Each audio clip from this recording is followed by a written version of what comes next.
So first of all, welcome everybody. And this, I've got a whole bunch of questions which have been accumulating from Zoom as well. I just want to use buzzwords. I don't want to ask actually complicated questions. I'm going to bombard you with some of the buzzwords that have been coming out here and in the US from the SIA. You know, Freddie, I've heard IoT like 100 times in the last 15 minutes. How do you think about IoT? Why you're starting with me? Because you were on the phone and you weren't. No. First of all, good morning, everyone. Glad to be here. My first physical event, first stage for some time. So thank you, ISS, for making this happen. And thank you for the people who didn't believe in this conspiracy that Dr. Arif was talking about and who showed up today. I hope you all took the vaccine and showed up. First of all, a quick introduction for myself. Please. So I manage the surveillance and IoT business within Dell Technologies for the last 9 years. We across Middle East, Russia, Africa, and Turkey.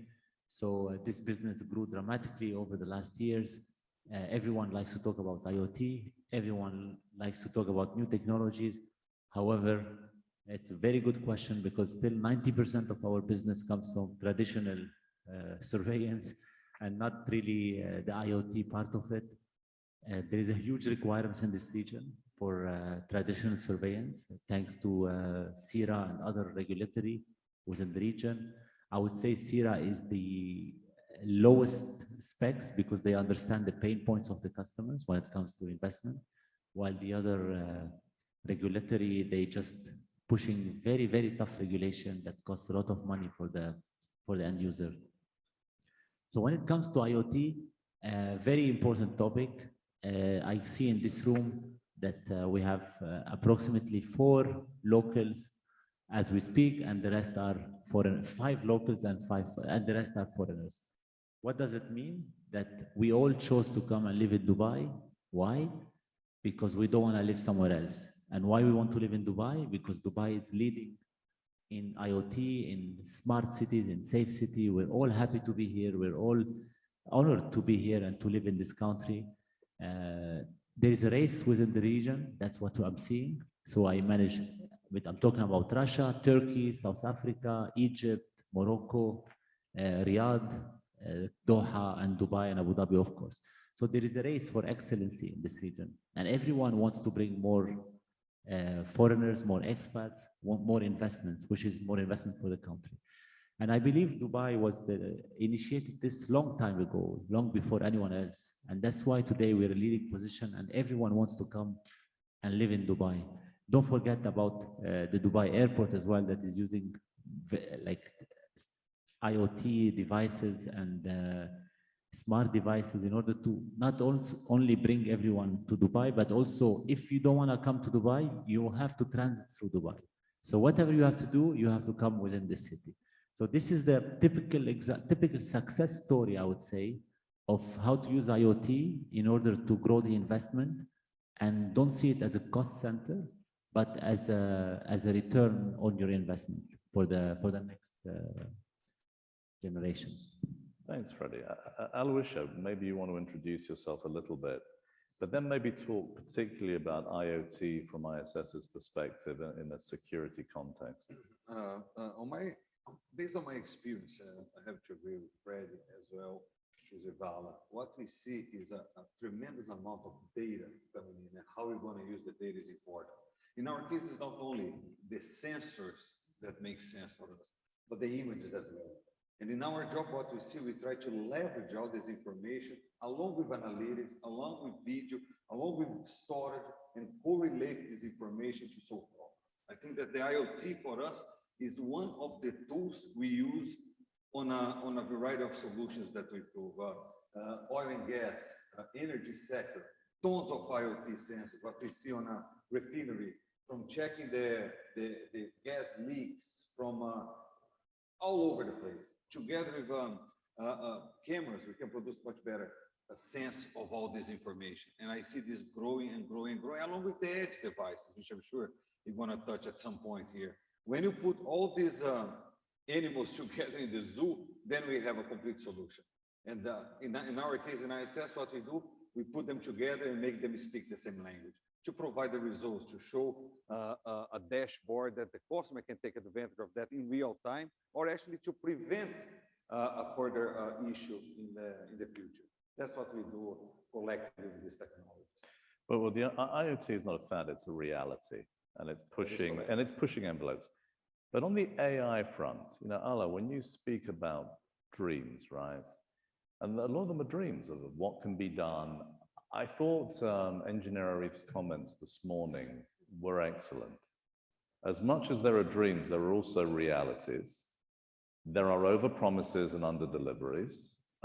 There are issues of implementation and even storage and energy. And help me or help us understand where you think those gaps are between expectations and realities, dreams and realities. Where are we at the moment? When it comes to AI? Yes, on AI. So, great question. Thank you. First of all, I would like to respond to the challenge issued by Engineer Arif when he said nobody could explain to him what is the real definition of AI.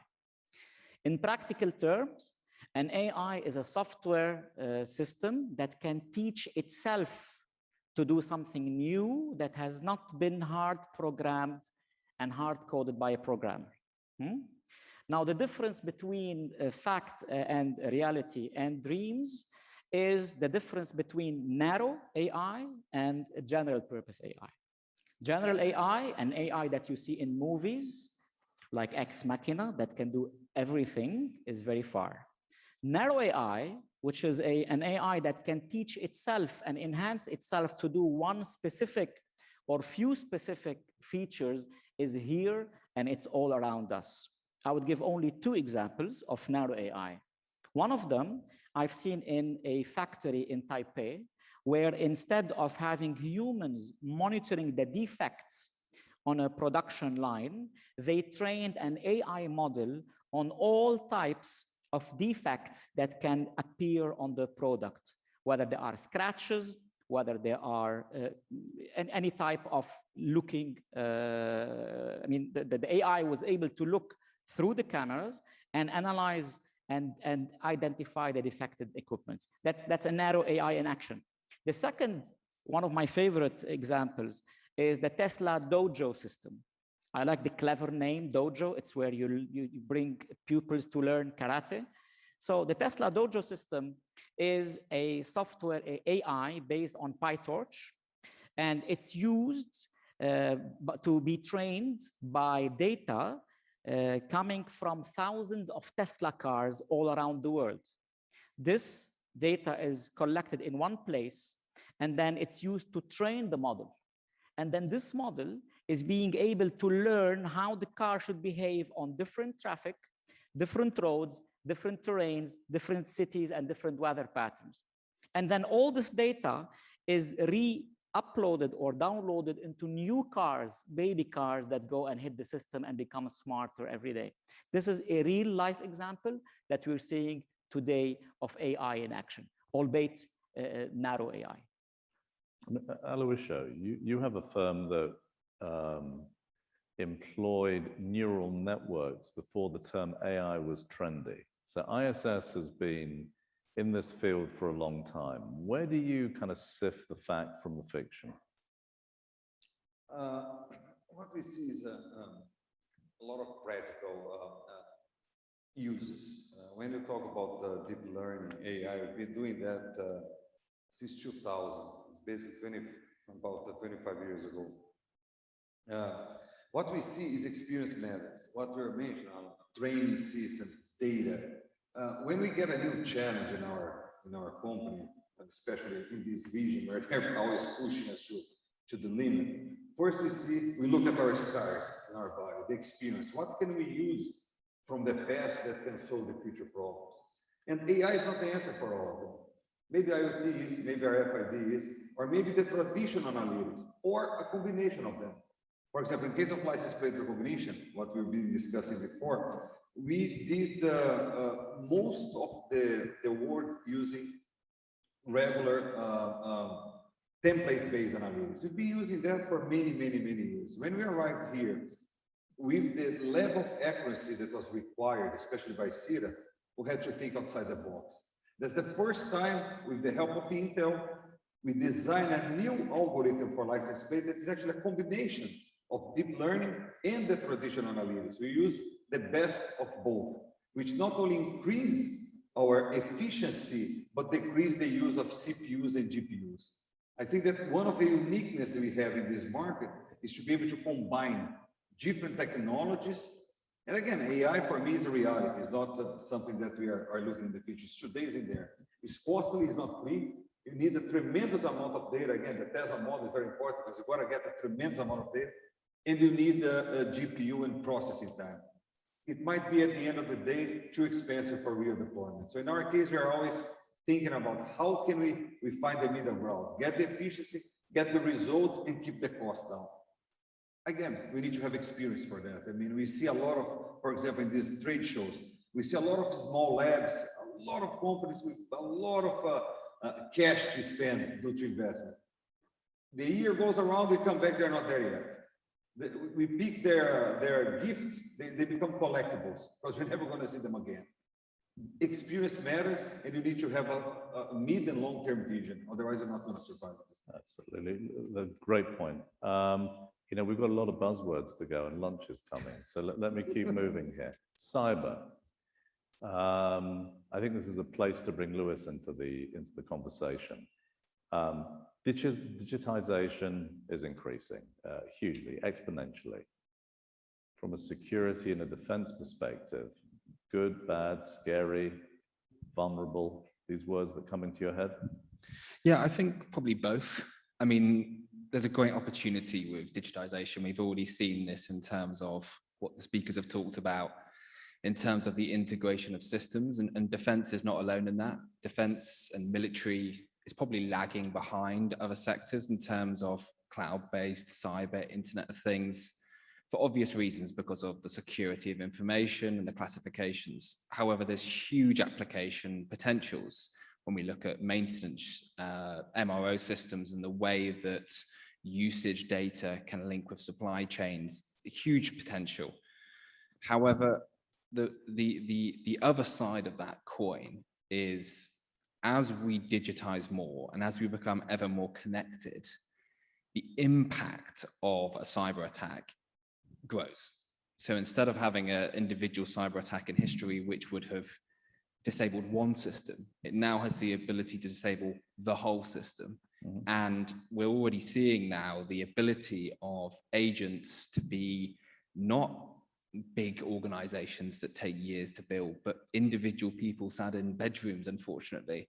So I think there is definitely a trepidation in the military and defense sector about openness, but there's also an excitement. And I think there is a balance that needs to be found between interconnectivity with the ability to have segregation and separation systems in place, so that when such attacks occur, they are limited as much as possible. A kind of an online, offline. I mean, it's analog and digital. You need to keep your analog ready. Is that what I'm hearing? Because I think the same kind of, you know, when we come to the cloud, Freddie, you have believers and disbelievers. I think the answer may be somewhere in the middle. We've heard that actually today. We've heard a lot about the cloud, and I expect you to chip in here, sir.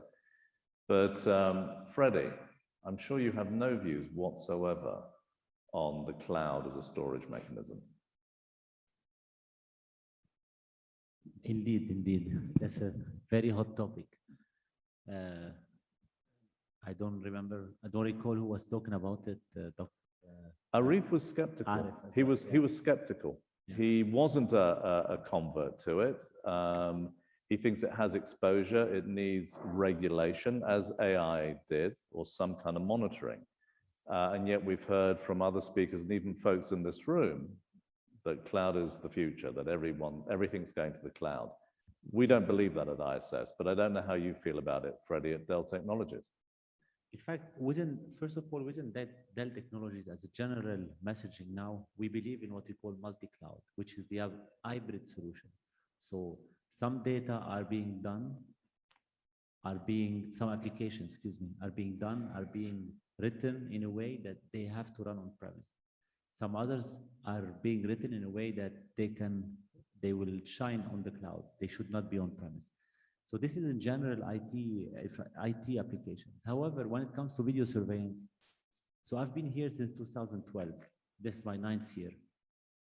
We have tried to go on the cloud for the surveillance in multiple countries, whether it's UAE, whether it's, believe it or not, Kenya was the most advanced in this. South Africa has a proper one, and maybe Saudi Arabia with Rakib. That's Dell Technologies as well, implementation. So I can count them on my fingers how many proper cloud implementations are lucrative today and are working properly. So we talk about, if it comes, when it comes to Dell Technologies, I would say 0.1% of our installations are cloud installations, and 99.9% are still on premise. Why? What are the limitations? Dr. Arif said it very clearly, it's the telecom. So today, when you go on a cloud for your IT infrastructure, you need what, 10 megabyte, 20 megabyte links. When you go on the cloud with your surveillance infrastructure, you need gigabyte links. And this costs a lot of money because it's regulated by the Telecom Industry, which is in Dubai, is a TRA, Telecom Regulatory Agency. So you cannot sell your terabyte below, your gigabyte below a certain price. So at one point, it becomes so expensive that it doesn't make sense to go on the cloud. That's in general what's happening here. However, that doesn't mean that there aren't some proper cloud. It was not just expense, it was also about bad actors. That the people, that the vulnerability of the information was his concern. Indeed. Who wants to have his videos being written somewhere else where anyone can eventually see them and access them? Yeah. Aloysia, do you want to chip in on this kind of question? Richard, I think that in this particular case, I have to agree with Freddie and Arif as well. My experience with cloud is pretty similar to Freddie. I mean, very large deployments around the globe are skeptical of cloud for what we discussed: vulnerabilities, price, dependency on the pipe, and some of them, if not all, are mission critical systems. You cannot put a city surveillance on a cloud and go through these hurdles and make sure that the image is always there. Although we do see hybrid solutions working quite effectively, I can say some of our largest deployments of city surveillance, although the whole infrastructure is on premise, sometimes with a private, what we call private cloud, where the government has their own data centers. However, they offer this service for restaurants, gas stations, that they can upload this on the cloud. Few cameras, 10, 12, 30 cameras, that's fine. If there is a problem, happens, they click a button, and then the police has access to that system. That's a good use of the cloud, not sensitive information. And I think that little by little, we're going to see an increase of use, but so far in this market, as it's conservative and due to the sensitivity of the data, I do not see a large adoption at the moment. Okay. Another point is computing, which I agree with you. We do have projects, for example, with a variety of parking places, a chain of parking places. That could be uploaded to the cloud. We send a picture, go to the cloud, and then we recognize the license plate. We do not need to do everything in real time. The car goes at 0 kilometers per hour to your point, and we have time to upload, and if there is frame loss, we ask again. That is not a mission critical system. And those applications are good use, but they're very few, far in between. Again, lightning round. Isa first. Biometrics in a smart city environment. Talk a little bit about that, your views of what technologies will emerge strongest in the next couple of years, if they do at all. And clearly some of the interfaces with the privacy issues. The question is to me. That's you. Super. That is your name. Thank you. So it's very interesting to move from old legacy identification technology to biometrics that we're seeing all around us today. I think there should be, since this is a lightning round, I'll keep it short, there should be a balance. We need to strike a balance between security and safety and what data we're trying to collect and to what purpose, and between privacy of the people and the institutions and the vehicles and the machines and the assets that we are collecting data from. And this becomes doubly more important when we're talking about biometrics. It doesn't get more personal than your biometrics. It does. I have to ask you, Aloysia, I've been reacting to these comments today on facial recognition. It's arisen in the first two presentations that it's hard to do, impossible to do, that no one's been successful. What's your experience been in this arena? My experience is quite interesting. Prior to COVID, we ran a big tender in New York for frictionless access control using biometrics. We actually compete with every single face recognition company in the universe. We came out as a winner. What was the project? Facial recognition for about 56 buildings in motion. You are not going to look at your eyes. You're not going to look at an iPad. You got to go zoom through the turnstile. We had to actually, again, like CETA, we had to excel. We have to create a combination of hardware and software, first to protect privacy, and the second, to be sure that you can capture and recognize a face in less than 400 milliseconds. We did it, we provide the solution, and COVID hit. When we thought that the business was gonna die, actually they accelerated due to the obvious reasons of doing access control without touching anywhere. It's a frictionless. So what's our experience on that? First, extremely hard to do. Arif is right. Masks add another level of problems to these algorithms. And again, we need to chase the best solutions and how to overcome the challenge. But on a fairly controlled environment, it can be used very well and very accurate. Now, you go to a city surveillance where it's open and wild. You need to be very careful how you use such technology. You cannot be recognizing people and ask the police to arrest them.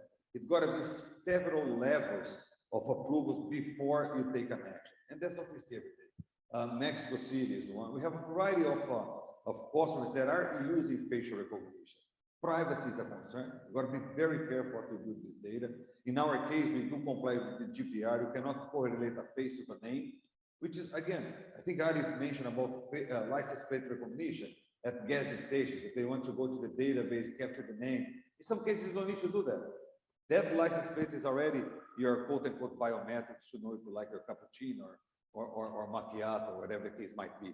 And facial is the same. We try to not correlate the name of the person. I'll give another application, queues on airports. One of the ways that we found a universal solution is to do face recognition. I don't know if it's Fred. I know that's a person, I will name him ABC, and it takes 5 minutes for him to reach the end of the line. So ABC took 5 minutes, the line is taking about 5 minutes, you should open more caches, whatever the case might be. You are using the technology without invading his privacy. And there are a variety of cases that we use out there that are quite common and without any privacy concern.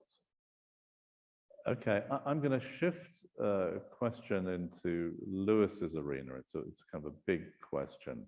While I'm asking it, he's answering it, I'd like the other three panelists to be thinking about what they think the most exciting new technology is in the security sector that is emerging over the next couple of years. You think about that while I ask Lewis and the guys, your partners at Hawksmoor, you take a big view of security threats to the region. How have they changed? How is that ground shifting, and how will it shift over the next couple of years? Yeah, I think it's going to shift quite a lot as the Middle East continues to open up to the international market. And obviously the UAE's been here already. It's probably a leader in the field in this regard, but especially when we look at Saudi Arabia and we look at just the number of international events that are going to happen. We've got Expo coming soon. We've got other major events that are going to happen over the next 10 years. We're going to see a massive upscale in tourism, certainly in Saudi Arabia, and we've got some of these huge giga projects going on. The threat levels are just going to keep increasing.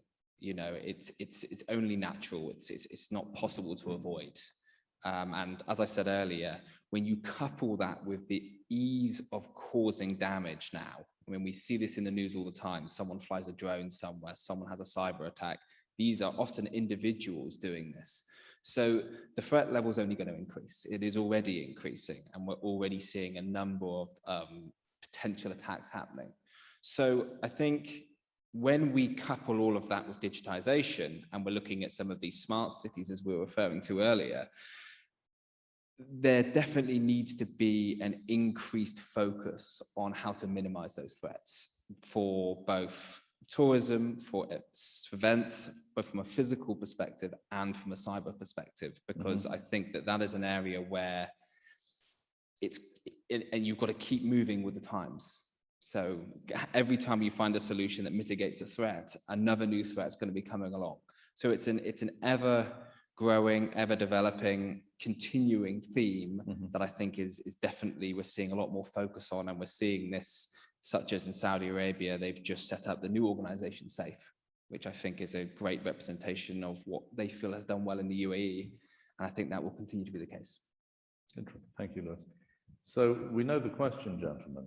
I think we'll go on an a la Freddie Aloisio basis to answer it. Off you go.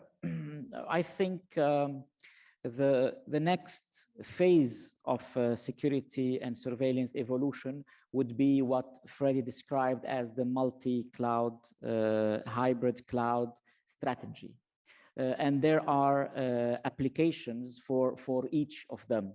You will need to have some good GPU capacity and software analytics capacity at the edge, so that you don't send everything to the cloud and consume data and connectivity cost. But there's also some things that you cannot do at the edge or at every edge. For example, heavy machine learning models that you keep in the cloud, you train in the cloud, and then when needed, you send the capture footage from the edge to the cloud and you send back the result. I think this will be the main thing we see realized next, based on three enablers. Number one, connectivity is becoming better.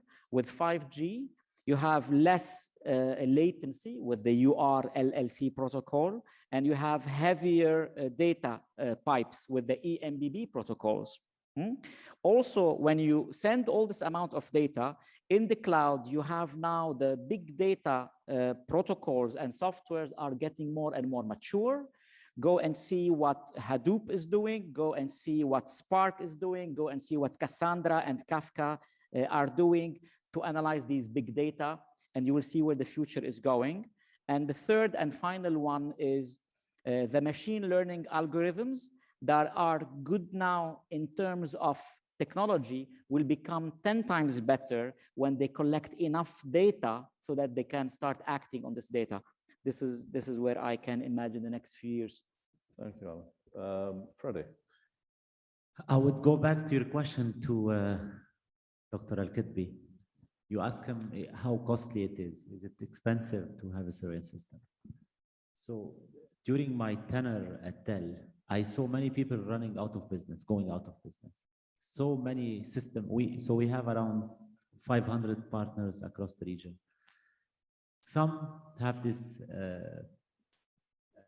how do you say, tendency. I tell you, give me $1 per terabyte price. Give me the price per server. The market, the IT market in general, and the surveillance is moving at the fastest pace ever. Like, there is no industry in the world today moving as fast as the IT industry. So if you don't transform, if you don't mature enough, you're out of business. If personally, on 31st of December, you wake up, you didn't learn anything, you're still doing the same thing you've been doing on the 1st of January, then you're out of business. Then you're out of business if you have a company, and you're out of market if you are a vendor like myself, an employee, you work for someone. If you don't transform and adapt to what's happening, if you don't get the maturity, you're out of business. So when you go to a customer and tell him, I'm gonna give you $1 per terabyte, definitely we talk about the cost issue. If you don't go to a customer and telling him how you will solve his pain points with the surveillance system, that's the completely different discussion, and that's how you win, and you win big, and no one is gonna challenge you about the price or the margin you're putting. So the market is moving towards this, definitely.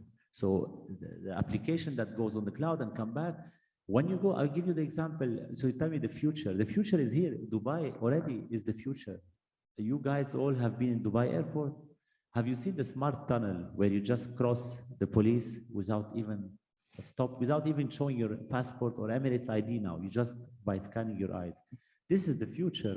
We're using technology for the best of our customers, for the best of the people, and we have many such examples in this region, particularly. So yes, the market is moving towards these artificial intelligence, of however you want to call them, and this is where no one is gonna ask you how much the smart tunnel cost, but they'll tell you, I want it tomorrow. And this is where people will win big by selling the value and selling some exciting features, and that they are available today, not in the future. They are here already. So let's all challenge the end user and give them some exciting things and stop selling on price or on capacity or on quantity. Good thoughts, Freddie.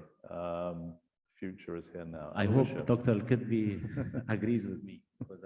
The future is here, Freddie. You're right. On my point of view, I'd like to expand on what you said, Freddie, and Alaa as well. What I see the future is keep using and innovating the systems to be able to utilize in different ways. As Dr. Mohammed said before, we need to see in different angles.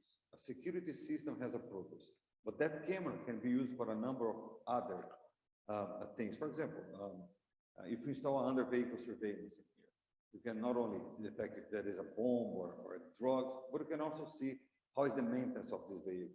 Is that anything leaking? So basically you can sell the same system and use in different ways. And we see this all the time, increasing your return on investment. Innovation is very important. You are absolutely correct. We see competitors in my particular market that are leaders by selling video recording, and they stay selling the same thing. When they woke up, the market is already innovating. It's recording, video management system is not enough. What you are adding, what you're aggregating, how can you help me to help you to solve problems? By recording video, it's not only that. You need to innovate. You need to listen to your corporate. I heard a lot here today. You need to listen. There are very few companies that listen. Usually, it's my product is the best because it's used everywhere, and that's the best. I don't need to listen. I already listen to everybody. It's different. Every region is different. Every challenge is different, and you have to innovate. Cloud, it's one of the options. IoT, it depends. It depends what task you have in there. So the future for me is to keep innovating, keep creating algorithms, and utilizing these sensors, whether it's a camera, a temperature sensor, in different ways, collecting this data and slicing them different based upon the stakeholders that are looking at them. And that's what we do globally. Good one. I mean, I'm going to ask you just, this is the end bit now. So hold your applause for a bit, because I'm going to do those layers before we go to lunch, which will be on the first floor in Kitchen 6. It's really a thank you to the co-sponsors again. Us with NIT and Ingram Micro Company, Dell Technologies and Intel. This is a great combination. I want to look at the Zoom camera and say to guys at Security Middle East, Mike and Ryan, thank you so much for putting this all together. The real hero is a lady called Sandy Issa. Is she still in the room? Did she kind of slip out to go to lunch? What a shame, because this is her moment. You know, it's one of those great moments, right? She's not here. Actually, you can applaud her now. I wouldn't even wait for her. She needs the round of applause. Sandy Issa, well done. And ultimately, our biggest thanks to speakers, and even bigger, if it's possible, to everyone who came here to participate in person and over Zoom.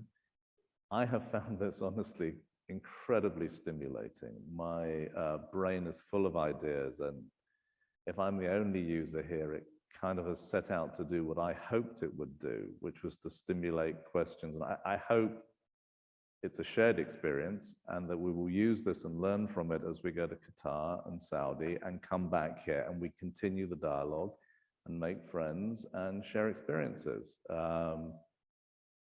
That's it. Thanks very much.